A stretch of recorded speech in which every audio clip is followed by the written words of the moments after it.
વરસાદ ખેંચાયો તો બીજી તરફ ઊભા પાકમાં રોગથી અરવલ્લીના ખેડૂતો પરેશાન થયા। કેટલાક દિવસોથી મેઘરાજાએ અરવલ્લી જિલ્લામાં વિરામ લીધો છે, જેના કારણે આ વિસ્તારના ખેડૂતો વરસાદની રાહમાં છે।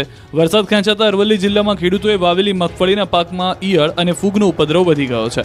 અરવલ્લી જિલ્લામાં આ વર્ષે ખેડૂતોએ સૌથી વધુ 80,000 હેક્ટર જમીનમાં મગફળીના પાકનું વાવેતર કર્યું। પહેલા વાવણી લાયક વરસાદ થતા ખેડૂતોએ મોટા પાયે મગફળીનું વાવેતર કર્યું, પરંતુ ત્યારબાદ વરસાદે સંતા કુકડી રમવાનું શરૂ કર્યું।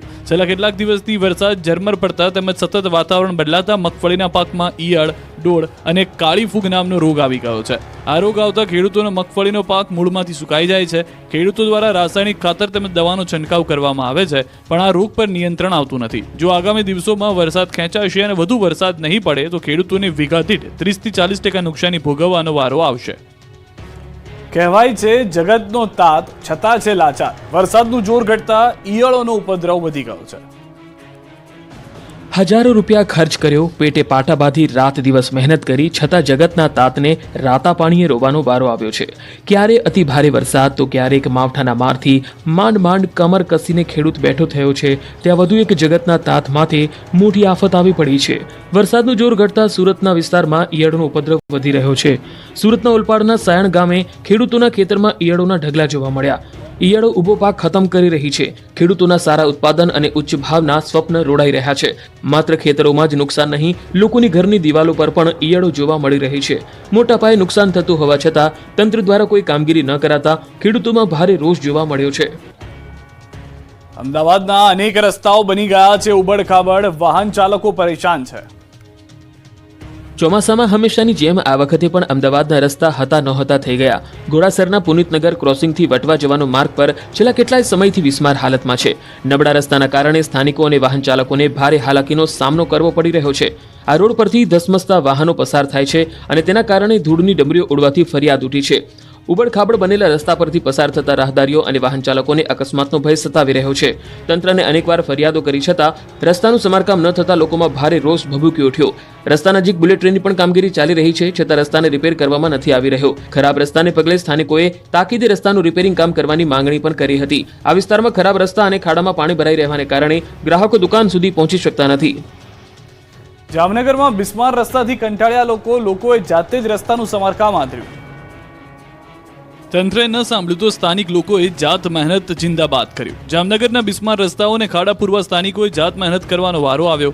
જામનગરથી રાજકોટ હાઈવેથી જામનગર કંડલા હાઈવેને જોડતા 20 ગામના અંતરિયાળ રસ્તાનું સમારકામ હાથ ધરાયું હતું અને એક સેવાભાવીએ ગ્રામજનોના સહયોગથી સ્વખર્ચે રોડનું સમારકામ શરૂ કર્યું। 20 ગામના ગ્રામજનોની માંગણી બાદ તંત્રની કામગીરી ન થતા સેવાભાવી દ્વારા કરવામાં આવી કામગીરી। દ્રશ્યોમાં જોઈ શકાય છે કે સ્થાનિકો જાતે જ રસ્તાનું સમારકામ કરી રહ્યા છે। આ વિસ્તારમાં આ સમસ્યા આજકાલની નથી, વર્ષોથી ચોમાસું આવતા જ અહીં કાચો રસ્તા પરથી નીકળી શકાતું નથી, જેથી છેલ્લા 7 વર્ષથી અરવિંદભાઈ પટેલ અને અહીંના લોકો સ્વખર્ચે વિવિધ રોડનું કામ કરી રહ્યા છે। ભરૂચમાં બટુકનાથ વ્યાયામ શાળાને વકફની મિલકત તરીકે દર્શાવતા વિવાદ, આ કાયદાને નાબૂદ કરવાની હિન્દુ સમાજની માંગ। ભરૂચની ઐતિહાસિક બટુકનાથ વ્યાયામ શાળાને વકફની મિલકત દર્શાવતા વિવાદનો મધપૂડો છંછેડાયો છે। વકફની મિલકતો દર્શાવતી વેબસાઇટ પર બટુકનાથ વ્યાયામ શાળા તેમજ ભરૂચમાં 1400થી વધુ મિલકતો દર્શાવવામાં આવતા હિન્દુ સમાજના લોકોમાં રોષ ફેલાયો છે, જેને લઈ સનાતની હિન્દુ સમાજ દ્વારા પત્રકાર પરિષદ યોજાઈ હતી, જેમાં ઐતિહાસિક બટુકનાથ વ્યાયામ શાળાના ટ્રસ્ટી પિનાકીન રાજપૂત પ્રકાશ મોદીએ આઝાદી પહેલા 1913માં સ્વાતંત્ર્ય સેનાની એવા પુરાણી બંધુઓ દ્વારા સ્થાપના કરાઈ હોવાનું જણાવ્યું હતું। સાથે સાથે આ સમગ્ર મિલકત સરકારી ચોપડે બટુકનાથ વ્યાયામ શાળાના નામે નોંધાયેલી છે, ત્યારે વકફની મિલકત વેબસાઇટ પર કેવી રીતે દર્શાવાઈ છે તે મોટો પ્રશ્ન છે। આ અંગે કોઈ નોટિસ પણ ટ્રસ્ટીઓને ન મળી હોવાનું જણાવ્યું હતું। ત્યારે આ વકફના કાયદા હેઠળ મિલકતો પડાવી લેવાનું ષડયંત્ર હોવાનો પણ આક્ષેપ કરવામાં આવ્યો। હિન્દુ અગ્રણી અને એડવોકેટ કૃણાલ પંડ્યાએ ભરૂચમાં વકફની 1400થી વધુ મિલકતો દર્શાવવા મુદ્દે વકફના કાયદાનો ગેરલાભ ઉઠાવાતો હોય તે નાબૂદ કરવાની માંગ કરી। શાળામાં વિદ્યાર્થીની દાઝવા મામલે તપાસ તેજ, વિદ્યાર્થીઓ અને શિક્ષકોના નિવેદન લેવાયા। ગોધરાની કાજીવાડા પ્રાથમિક શાળામાં વિદ્યાર્થીની દાઝી જવાની ઘટનામાં તપાસનો ધમધમાટ। દાઝી ગયેલી વિદ્યાર્થીની તબિયત હાલ સ્થિર છે। બીજી તરફ આ ઘટનાને લઈને શિક્ષણ વિભાગની ટીમ દ્વારા વિદ્યાર્થીઓ અને શિક્ષકોના નિવેદનો લેવામાં આવ્યા હતા। આ ઉપરાંત ગોધરા શહેર બી ડિવિઝન પોલીસે વધુ તપાસ હાથ ધરી છે, તો એફએસએલ ટીમની મદદ લઈ શાળાના ઓરડામાંથી સેનિટાઈઝરનું પ્લાસ્ટિક કેન, દીવાસળી અને કપડાં કબજે લઈ વધુ તપાસ હાથ ધરી છે। જોકે વિદ્યાર્થીની અને સેનિટાઈઝર માધ્યમથી રિસેસમાં અન્ય વિદ્યાર્થીઓ સાથેની ઉપસ્થિતિમાં દાઝી ગઈ હોવાનું પ્રાથમિક તારણ સામે આવ્યું છે। મહત્વનું છે કે ગોધરામાં આવેલી કાજીવાડા સરકારી મિશ્ર પ્રાથમિક શાળાની વિદ્યાર્થીની દાઝી જવાની ઘટના સામે આવી હતી. સરકારી શાળામાં અચાનક આગ લાગતા વિદ્યાર્થીની દાઝી હતી. સેનિટાઈઝરની બોટલ ઢોળાવાથી આગ લાગ્યાનું પ્રાથમિક અનુમાન હતું અને ત્યારબાદ આ મુદ્દે તપાસ વધુ તેજ કરાતા શિક્ષકો અને વિદ્યાર્થીઓના પણ નિવેદન લેવાયા. તહેવારો દરમિયાન ખાનગી ટ્રાવેલ સંચાલકોની ઉઘાડી લૂંટ, બસનું ભાડું ડબલ કરી નાખ્યું. તહેવારોના સમયે બસ સંચાલકો ભરપૂર લાભ ઉઠાવી રહ્યા હોવાની મુસાફરોની ફરિયાદ છે. તહેવારોની સિઝન શરૂ થતાં જ મુસાફરોની સંખ્યામાં વધારો થતો હોય છે. તેમના વતને જનારા લોકોની સંખ્યામાં વધારો થતો હોય છે. ત્યારે ન્યૂઝ 18 ગુજરાતીએ રિયાલિટી ચેક કરવા પહોંચ્યું. ખાનગી ટ્રાવેલ્સના સંચાલકો સામાન્ય દિવસોમાં ટિકિટના જે ભાવ હોય છે તેના કરતાં ડબલ કિંમતમાં ટિકિટનું વેચાણ કરી રહ્યા છે. સુરતથી રાજસ્થાન, મહારાષ્ટ્ર અને સૌરાષ્ટ્ર જવાનો મોટો વર્ગ છે. દરરોજ 500 કરતાં વધુ લક્ઝરી બસ દ્વારા લોકો પોતાના વતન તરફ જઈ રહ્યા છે. સામાન્ય દિવસોમાં બસનું ભાડું 600 થી 1500 રૂપિયા છે, પણ સિઝન આવતાની સાથે જ બસ સંચાલકોનું ભાડું 1200 થી 3000 રૂપિયા કરી દેવામાં આવ્યું છે. મુસાફરોએ કહ્યું કે સામાન્ય દિવસોમાં રાજસ્થાનની 1400 રૂપિયાની ટિકિટ છે, પરંતુ હાલ તેનો ભાવ 2400 રૂપિયા થઈ ગયો છે. બસ સંચાલકો ખુલ્લી લૂંટ ચલાવતા હોવાની લોકોમાં બૂમ ઉઠી છે. સોમવારથી શરૂ શ્રાવણના તહેવારો, વતન તરફ જવા રાજકોટ બસ સ્ટેન્ડમાં લોકોની ભીડ. શ્રાવણ મહિનાના તહેવારોની સિઝન સોમવારથી શરૂ થઈ રહી છે. સોમવારે રક્ષાબંધનનો પવિત્ર તહેવાર છે અને ત્યારબાદ જન્માષ્ટમીમાં તહેવારો પણ શરૂ થવાના છે. ત્યારે તહેવારો મનાવવા વતન તરફ જતા લોકોનો ધસારો વધ્યો છે. રાજકોટ બસ સ્ટેન્ડ પર મુસાફરોની ભારે ભીડ જોવા મળી. તહેવારો શરૂ થાય પહેલાનો છેલ્લો રવિવાર, ત્યારે રાજકોટ બસ સ્ટેશનમાં પર મોટી સંખ્યામાં મુસાફરો ઉમટી પડ્યા હતા. બસની બહાર લોકોની લાઈનો પણ જોવા મળી. લોકોનું કહેવું છે કે હવે એડવાન્સ બુકિંગની સુવિધા મળતી હોવાથી ખાસ હેરાન થવું નથી પડતું. તેમ છતાં બસોમાં લોકોનો ધસારો વધુ જોવા મળ્યો. તહેવારો ઉપર લોકો પોતાના પરિવાર સાથે તહેવારની ઉજવણી કરતા હોય છે, ત્યારે અલગ અલગ વિસ્તારમાં રહેતા લોકોએ પોતાના વતનની વાટ પકડી હતી. મોન્સૂન ફેસ્ટિવલે દમણ અને દાદરાનગરમાં ભારે આકર્ષણ જમાવ્યું છે. રાજ્યના પાડોશમાં આવેલા સંઘ પ્રદેશ દમણ અને દાદરાનગર હવેલીમાં મોન્સૂન ફેસ્ટિવલનું આયોજન કરવામાં આવ્યું. 24 ઓગસ્ટ સુધી ચાલનારા મોન્સૂન ફેસ્ટિવલનો રંગારંગ આરંભ કરાયો. દમણના જાણીતા દેવકાના દરિયા કિનારે મોન્સૂન ફેસ્ટિવલમાં પ્રદેશના ઉચ્ચ અધિકારીઓ અને રાજકીય અને સામાજિક અગ્રણીઓ સાથે પ્રદેશના અધિકારીઓ પણ હાજર રહ્યા. મોન્સૂન ફેસ્ટિવલ નિમિત્તે દરિયા કિનારે રંગારંગ કાર્યક્રમ અને કલ્ચરલ પરેડ પણ યોજાઈ. દેશના ખૂણે ખૂણેથી પર્યટકો દમણની મુલાકાત લે છે. જો કે ચોમાસાના માહોલમાં દમણમાં પર્યટકોની સંખ્યા ઓછી થાય છે. આથી હોટેલ ઉદ્યોગ સાથે અન્ય દુકાનદારોને પણ તેની અસર થાય છે. જો કે હવે પ્રદેશમાં ચોમાસાના માહોલમાં દરિયા કિનારે મોન્સૂન ફેસ્ટિવલનું આયોજન કરવામાં આવ્યું છે, જેથી આ વખતે મોટી સંખ્યામાં પર્યટકો અને સ્થાનિક લોકો પરિવાર સાથે દમણના નમો પથ પર ઉમટ્યા. આ પ્રસંગે ભવ્ય આતશબાજીથી દમણનું આકાશ ગુંજી ઉઠ્યું. સાથે જ દરિયા કિનારે યોજાયેલી સાંસ્કૃતિક પરેડ સૌ કોઈ માટે આકર્ષણનું કેન્દ્ર રહી. આ પરેડમાં દેશની વિવિધ સાંસ્કૃતિક નૃત્યની ઝાંખી રજૂ કરવામાં આવી. આ દરમિયાન દરિયા કિનારા અને હોટલોને રંગબેરંગી લાઇટોથી શણગારવામાં આવી. મોન્સૂનના ફેસ્ટિવલ આરંભ વખતે જ દરિયા કિનારે ચિક્કાર ભીડ જામી હતી. બનાસકાંઠાના એક ગામમાં રક્ષાબંધનની અનોખી ઉજવણી. આની પાછળ પણ એક રસપ્રદ કહાની છે. સામાન્ય રીતે રક્ષાબંધનના તહેવારો દેશવાસીઓ શ્રાવણ સુદ પૂનમના દિવસે ઉજવતા હોય છે, પરંતુ બનાસકાંઠાનું એક એવું ગામ છે કે જ્યાં રક્ષાબંધન શ્રાવણ સુદ 14ના દિવસે ઉજવાય છે. આ ગામની આ તસવીરો જોઈને તમારા મનમાં વિચાર તો આવ્યો જ હશે કે રક્ષાબંધન સોમવારે હોવા છતાં બહેનો ભાઈને રાખડી આજે કેમ બાંધી રહ્યા છે. બનાસકાંઠા જિલ્લાનું આ ચડોતર ગામ છે કે જ્યાં છેલ્લા 203 વર્ષ જૂની પરંપરા છે, જ્યાં શ્રાવણ સુદ 14ને દિવસે રક્ષાબંધનની ઉજવણી કરવામાં આવે છે. સમગ્ર ગામના હિન્દુ ધર્મના તમામ જ્ઞાતિના લોકો શ્રાવણ સુદ 14ને દિવસે જ રક્ષાબંધનની ઉજવણી કરી રહ્યા છે. ચડોતર ગામની લોકવાયકા મુજબ આજથી 203 વર્ષ અગાઉ ગામમાં રોગચાળો ફાટી નીકળ્યો હતો અને ગામના તમામ ઢોર ઢાંખરોને રોગચાળામાં સપડાઈ જવાનો વારો આવ્યો. આ દહેશતને પગલે સમગ્ર ગ્રામજનો ત્રાહિમામ પોકારી ઉઠ્યા. જોકે તે સમયે આ મહામારીમાંથી બચવા ગ્રામજનો એકત્ર થઈ વિદ્વાન બ્રાહ્મણ પાસે ગયા અને તે બ્રાહ્મણે ગ્રામજનોને સમગ્ર ગામમાંથી દૂધ એકઠું કરીને ગામના ખૂણે ખૂણે છંટકાવ કરવા કહ્યું હતું. ગ્રામજનોએ તે મુજબ સમગ્ર ગામમાંથી મહામારી મુક્ત થઈ. અહીંથી વિદ્વાને ગ્રામજનોને રક્ષાબંધનની ઉજવણી શ્રાવણ સુદ પૂનમ નહીં પરંતુ શ્રાવણ સુદ 14ને દિવસે ઉજવવાનું કહ્યું અને ત્યારથી જ આ ગામમાં લોકો રક્ષાબંધનની ઉજવણી શ્રાવણ સુદ 14ને દિવસે કરવા લાગ્યા. ભાવનગરની બહેનોને આ વખતે રાખડી મોંઘી લાગી, કારણ કે રાખડીના ભાવમાં 25% વધારો થયો. પવિત્ર રક્ષાબંધનને હવે ગણતરીનો જ સમય બાકી છે, ત્યારે ભાવનગર શહેરના વિવિધ વિસ્તારોમાં રાખડીના સ્ટોલ્સ અને દુકાનોમાંથી રાખડીનું 10 રૂપિયાથી લઈને 150 રૂપિયાના ભાવે વેચાણ થઈ રહ્યું છે. આ વર્ષે રાખડીના ભાવમાં 25% વધારો થયો હોવાનું રાખડીના વેપારીઓએ જણાવ્યું. તેમણે કહ્યું કે હાલ વેચાણ થોડું ધીમું છે, પરંતુ છેલ્લી ઘડીની ખરીદીમાં વેચાણ વધવાની આશા છે. રાખડીની વેરાયટીમાં આ વર્ષે ડાયમંડ અને મેટલની રાખડીઓ ધૂમ મચાવી રહી છે, જ્યારે રુદ્રાક્ષવાળી રાખડીઓ પણ વધુ વેચાઈ રહી છે. બાળકો માટેની લાઇટવાળી અને કાર્ટૂનવાળી રાખડીઓએ આકર્ષણ જમાવ્યું. બીજી તરફ નણંદ ભાભી એકબીજાને રાખડી બાંધે તેવું ચલણ વધી રહ્યું છે, તેથી ભાભીને બાંધવા માટે ખાસ લુંબા રાખડી પણ બજારમાં વેચાઈ રહી છે. સોના ચાંદીની રાખડી ખરીદવા ખરીદવા માટે પણ બહેનોમાં ઉત્સાહ જોવા મળી રહ્યો છે. ચાંદીની રાખડીની કિંમત 500 રૂપિયાથી શરૂ થાય છે, જ્યારે સોનાની રાખડીની 5000થી શરૂ થાય છે.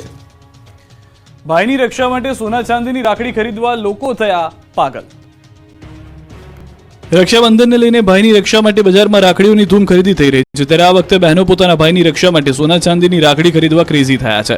અમદાવાદમાં સોના ચાંદીના ભાવ ઘટતા હવે બજારમાં સોના ચાંદીની ખરીદી જોવા મળી રહી છે. રક્ષાબંધનના પર્વ પર અમદાવાદના સોના ચાંદીની રાખડી ખરીદવાનો ટ્રેન્ડ જોવા મળ્યો છે. બહેનો પોતાના ભાઈ માટે રક્ષાબંધનના પવિત્ર તહેવારે સોના ચાંદીની રાખડી આપી રહી છે.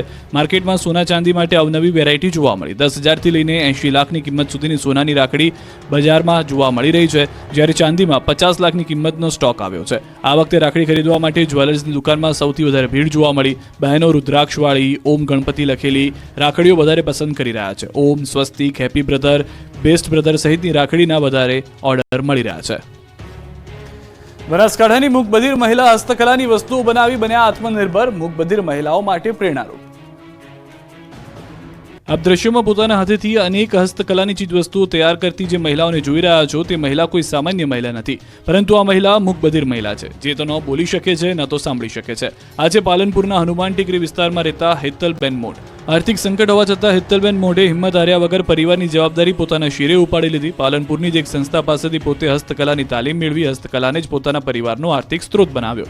અલગ અલગ હસ્તકલાની ચીજવસ્તુઓ તૈયાર કરી તેનું વેચાણ કરી આત્મનિર્ભર બન્યા. પોતાના હુનર આવડત થકી મહિને 10,000ની કમાણી કરી સ્વમાનભેર પોતાના પરિવારનું ગુજરાન ચલાવી રહ્યા છે.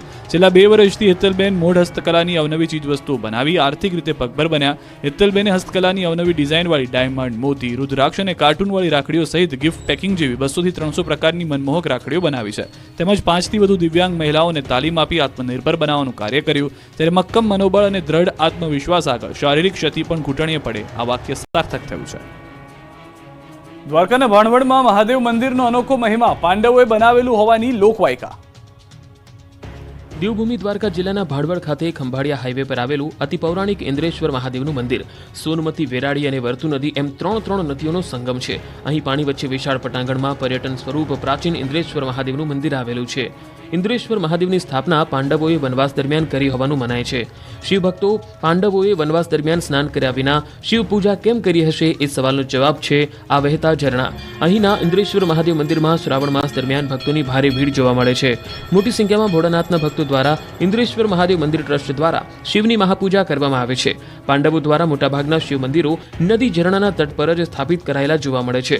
પૌરાણિક દ્રષ્ટિએ જોઈએ તો પુરાણોમાં ઉલ્લેખ છે કે ભારતના મણિકર્ણિકા ઘાટ, કાશી વિશ્વનાથ, ઉજ્જૈન આદિ કુલ 3.5 જાગતા સ્મશાન સામે જ મહાદેવની સ્થાપના કરવામાં આવી છે. પંચમહાલના 400 વર્ષ જૂના કાચબા આકારના શિવ મંદિરના દર્શન માટે લોકો ઉમટી પડ્યા. પંચમહાલ જિલ્લામાં અનોખું મહાદેવ મંદિર આવેલું છે. 400 વર્ષ જૂના અંકલેશ્વર મહાદેવ સાથે જોડાયેલી છે અનેક ભક્તોની શ્રદ્ધા. અહીં મંદિરમાં કાચબા આકારનું શિવલિંગ આવેલું છે. લોકવાયકા પ્રમાણે આ મંદિરની કથા પણ અત્યંત રોચક છે. આંકડાના ઝાડ નીચે ગાયની દૂધધારા થતી હોય છે. આ બાબતની જાણ ગાયના માલિક અને એક અઘોરી સાધુને થઈ. ત્યારબાદ અહીં કાચબા આકારના શિવલિંગની સ્થાપના કરવામાં આવી. અઘોરી સાધુ દ્વારા સ્થાપિત આ શિવલિંગને તાંત્રિક મહાદેવ તરીકે પણ ઓળખવામાં આવે છે. સાથે જ આ શિવલિંગ આંકડાના ઝાડ નીચે મળ્યું હોવાથી અંકળેશ્વર મહાદેવ તરીકે ઓળખાયું હતું, જે શબ્દનો અપભ્રંશ થઈ હાલ અંકલેશ્વર મહાદેવ તરીકે પ્રચલિત છે. અહીં શિવરાત્રી અને જન્માષ્ટમીનો પારંપરિક મેળો યોજાય છે. શ્રાવણ માસમાં અહીં દર સોમવારે શિવલિંગ અને વિશિષ્ટ શૃંગાર કરવામાં આવે છે. મંદિરમાં આવતા ભક્તો જણાવે છે કે અહીં આવવાથી મનને શાંતિ મળે છે, તેમજ મહાદેવની ભક્તિથી તમામ મનોકામના પૂર્ણ થાય છે. અંકલેશ્વર મહાદેવ મંદિર પરિસરમાં અંબે માતા અને હનુમાનજી દાદાનું મંદિર પણ આવેલું છે. અહીં દરરોજ સવારે અને સાંજે ગોધરાના શહેરીજનો મોટી સંખ્યામાં દર્શનાર્થે આવે છે. એ સિવાય પણ દૂર દૂરથી આસ્થાળુઓ પોતાની મનોકામના સાથે અહીં આવી દર્શન કરી ધન્યતા અનુભવી રહ્યા છે. પાકિસ્તાની મહિલા 30મી વખત પીએમ મોદીને રાખડી બાંધશે. પાકિસ્તાનમાં જન્મેલી આ મહિલા સતત 30મી વખત પીએમ મોદીને રાખડી બાંધશે. વડાપ્રધાન નરેન્દ્ર મોદીને પોતાનો ભાઈ માનીને છેલ્લા 29 વર્ષથી રાખડી બાંધી રહેલી ફરી એકવાર દિલ્હી જશે અને પોતાના ભાઈને રાખડી બાંધશે. 19મી ઓગસ્ટના રોજ રક્ષાબંધનના દિવસે તેમને રાખડી બાંધવા દિલ્હી જવાની તૈયારી કરી રહી છે. આ સતત 30મું વર્ષ હશે જ્યારે કમર શેખ પોતાના ભાઈ અને દેશના વડાપ્રધાન નરેન્દ્ર મોદીને રાખડી બાંધશે. પ્રધાનમંત્રી નરેન્દ્ર મોદીને ભાઈ માનનારી કમર શેખનો જન્મ પાકિસ્તાનના કરાચી શહેરના એક મુસ્લિમ પરિવારમાં થયો. વર્ષ 1981માં કમર શેખે મોહસિન શેખ સાથે લગ્ન કર્યા. ત્યારથી તે ભારતમાં સ્થાયી થયા છે. વર્ષ 1990થી કમર શેખ પીએમ મોદીના સંપર્કમાં છે. કમર શેખ પીએમ મોદીને પોતાના ભાઈ અને પીએમ મોદી તેમને બહેન માને છે. રક્ષાબંધનના તહેવારને ધ્યાનમાં રાખીને કમર શેખ પોતાના હાથથી પીએમ મોદી માટે રાખડી બનાવે છે અને પીએમ મોદીના કાંડા પર રાખડી બાંધે છે. બજારમાંથી રાખડી ખરીદતા નથી, પરંતુ દર વર્ષે રક્ષાબંધન પહેલા જાતે જ રાખડી બનાવી પીએમને રક્ષારૂપી રાખડીનો થાકુ બાંધે છે. આ વખતે વેલ્વેટથી રાખડી બનાવી છે, તેમાં મોતી અને જરદોશીનો ઉપયોગ કર્યો છે. વરસાદને કારણે રાજ્યના મોટાભાગના રોડ ખખડધજ બની ગયા છે. લોકોના હાડકાં ખોખરા થઈ જાય તેવી સ્થિતિ સર્જાઈ ગઈ છે. ત્યારે રાજકોટના આજી ડેમ ચોકડી નજીક એક ટ્રાફિક વોર્ડને મનપાની કામગીરી જાતે કરી છે. સમાજ પ્રત્યે તેની જવાબદારીને બખૂબી નિભાવી. બિસ્માર રસ્તામાં કોઈ રાહદારી પડે કે આખડે નહીં, કોઈને ઈજા ન થાય તે માટે જવાને ખુદ ખાડા પૂરવાનું કામ કર્યું. એક તરફ ટ્રાફિકના સંચાલનની જવાબદારી, બીજી તરફ ખાડા જાતે પૂરી તેણે પોતાની નિષ્ઠાનો પરિચય આપ્યો. આ ઘટના મહાનગરપાલિકાના એસી ચેમ્બરમાં બેસતા અધિકારીઓને તમાચા સમાન છે. આ બે દ્રશ્ય પર નજર કરો. એક ટ્રાફિક વોર્ડન જેનું કામ રસ્તા પર પડેલા ખાડા પૂરવાનું નથી, છતાં સમાજ પ્રત્યે સહાનુભૂતિ તેમજ લોકોની ચિંતા કરી તેણે ખાડા પૂર્યા. તો બીજા દ્રશ્યોમાં જુઓ સુરતની મહિલા પોલીસ કોન્સ્ટેબલ મોંઘી રબારી, જે ટ્રાફિકનું સંચાલન કરતા કરતા લોકોને ગાળો આપી રહી છે અને ત્યારબાદ ખચકાતી પણ નથી. ગાળો આપ્યા બાદ અહીં સવાલ કામનો નથી, અહીં પોલીસની વર્તણૂકની વાત છે. કહેવાય છે કે સમાજને જેવું આપશો તેવું જ પાછું વાળશે. પોલીસ અને જનતા વચ્ચે સુમેળ રહે તે સમાજના હિતમાં છે. અમદાવાદના ન્યૂ મણિનગરથી વટવા જતા રસ્તાની હાલત પણ દયનીય જોવા મળી રહી છે. અમદાવાદ વડોદરા એક્સપ્રેસ વે હાઈવેને જોડીને આવેલા ન્યૂ મણિનગરથી વટવા તરફ જતી કેનાલનું ગરનાળાની આસપાસનો 2 કિલોમીટરનો રસ્તો છેલ્લા 3 વર્ષથી બિસ્માર હાલતમાં છે. જ્યાં અનેક ધંધાકીય એકમો આવેલા હોવાથી મોટી સંખ્યામાં વાહનો માલસામાનની અવરજવર થતી રહેતી હોય છે. પરંતુ બિસ્માર થયેલા રસ્તાને કારણે અવારનવાર લોકોને હેરાન પરેશાન થવાનો વારો આવી રહ્યો છે. તે અનેકવાર કોર્પોરેશનને રજૂઆત કરવા છતાં હજુ સુધી કોઈ યોગ્ય ઉકેલ નથી આવ્યો.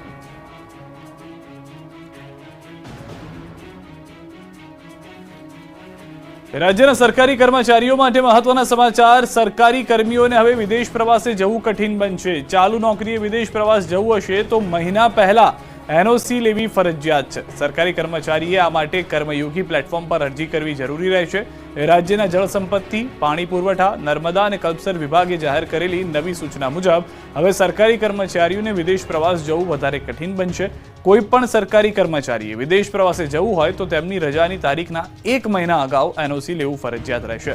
વળી કર્મયોગી પ્લેટફોર્મ પર અરજી કરતી વખતે કર્મચારીને જરૂરી દસ્તાવેજો સાથે ઓનલાઈનમાં જોડી શકાશે. જો દસ્તાવેજો અધૂરા હશે તો અરજીને પરત કરવામાં આવશે. આ નવા નિયમો સાથે રાજ્ય સરકાર દ્વારા સરકારી કર્મચારીઓના વિદેશ પ્રવાસ માટે એક સચોટ અને કડક માર્ગદર્શિકા તૈયાર કરવામાં આવી રહી છે. આ પગલાં રાજ્યની શાળાઓના કેટલાક શિક્ષકો વિના મંજૂરીના વિદેશ જવાની ઘટનાને ભોગ બન્યા પછી લેવામાં આવ્યા છે.